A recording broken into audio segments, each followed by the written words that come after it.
dalkayagii markii lagu soo duulay oo dagaal aan naxariis lahayn lagu qaaday oo ciidamadii markii ay yimaadeen sidii magaalada dawlad lagu arki jiray bay waxay yiraahdeen hubka soo dhiiba dadkii dalka jooga hubkii u dhiibay hubkii markay dadkii ka dhameeyeen oo qof hub haysta aan la arag oo la malaysanayo nabad in lagu noolaadana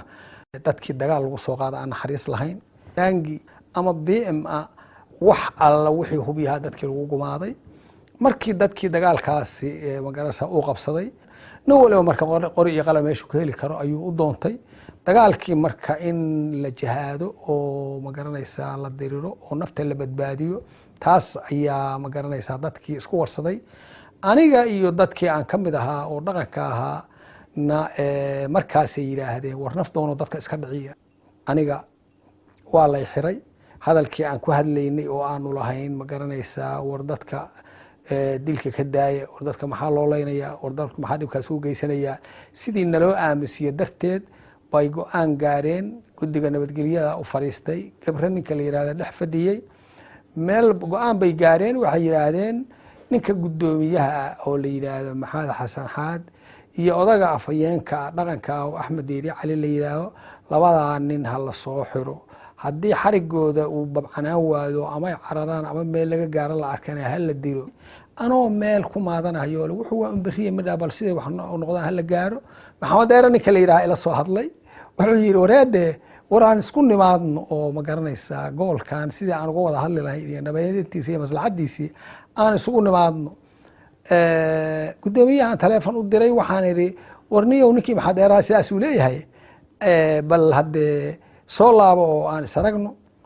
wuxuu yiri wariyaa dhageyso war meesha yaa lagu dilin 4 saac anigoo subaxii inta markaan tukaday xogaa wardiyay jiifa ayaa ciidankii ii yimid halka igu yimid meeshaas ay ma garanaysaa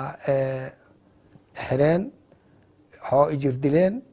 lacag ii taalay iyo dharkayga iyo qalabkayga ay qaateen aniga wiilkii aan yacni aan dhalay ila joogana halkaas ay nagu xireen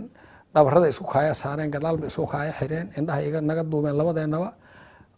wadadayna qaadsiin kulkaa waxay ahaayeen Soomaali bay ahaayeen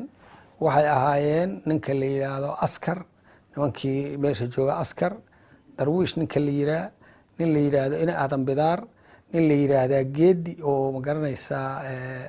qolada reer Cabdwaaqa nimankaas bay ahaayeen waagu haduu bariyeen geeyeen meel Baydhabo aeroboortka Baydhabo gaarkiisa 3 bilood bay nagu hayeen Ethiopia-ka noo caaqaba roona ma garanaysa oo ma garanaysa nooga caaqaba roona ayaga ma garat aniga Ethiopia-ku hadda waxba jirdilaho gaar ah uma ay sameyn nimanka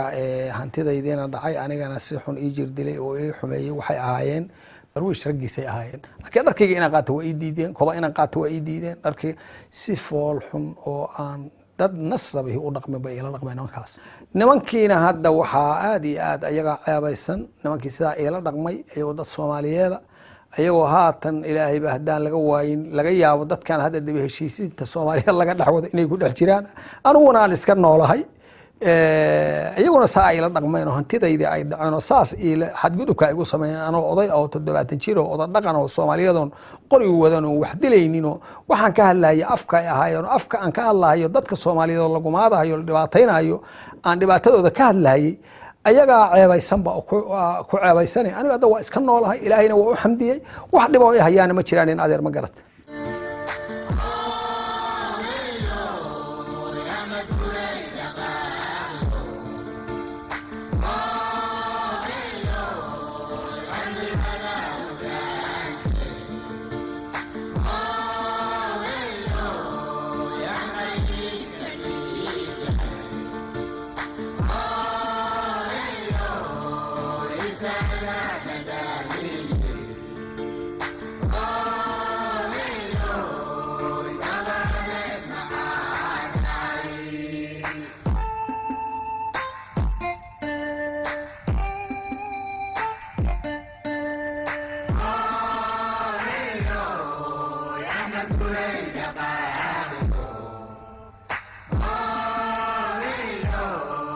Happy